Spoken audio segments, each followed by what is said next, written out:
Imagine a 9-year-old boy in Phoenix, Arizona, born on September 20th, 1934, whose life would astonish the world. Known as Little David Walker, his journey began with a 5-hour vision of heaven at the tender age of 9, a supernatural encounter that ignited a ministry unlike any before it. Fresh from that heavenly visitation, David emerged as a precocious preacher. His youthful voice carried a directness and authority that riveted crowds.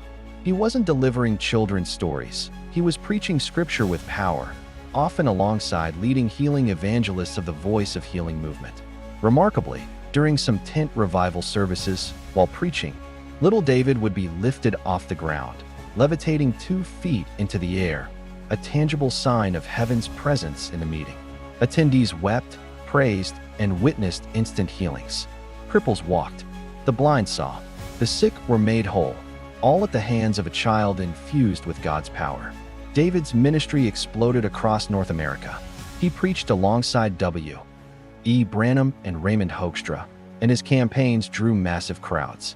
In 1948, the first article profiling him appeared in Voice of Healing, recounting wave after wave of people flocking to tent gatherings in Miami and Orlando to hear the phenomenal boy preacher of 13.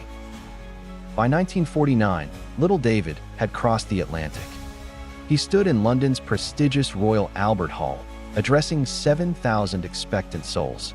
Newspapers recounted testimonies. When he was 9, Jesus said, "David, thousands will be converted and many miraculously healed. The blind will see, the deaf will hear, the lame will walk." That promise has never failed.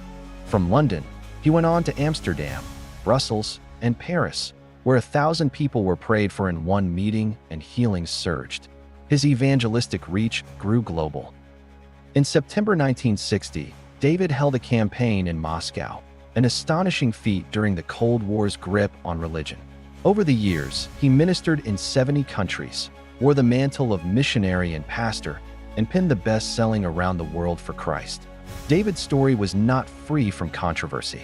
His parents even sought custody in 1948, concerned that his demanding schedule and booming income threatened his well-being. Childhood fame, like fire, burned fiercely and sometimes burned unpredictably. In the 1950s, he married Kathleen MacDonald at Zion Gospel Temple and later continued ministry alongside his wife, Kathy. Despite the pressures, he persevered, growing into a respected leader whose early notoriety matured into deep pastoral calling. Little David Walker stands as a living testimony that God moves without restraint of age. From a heavenly vision at 9 to levitation in revival tents, from preaching alongside giants to crusading behind the Iron Curtain, his life reminds us that miracles require only yielded vessels. Heaven's presence descended through a boy who dared to live in it. Will you believe God for the unexpected today?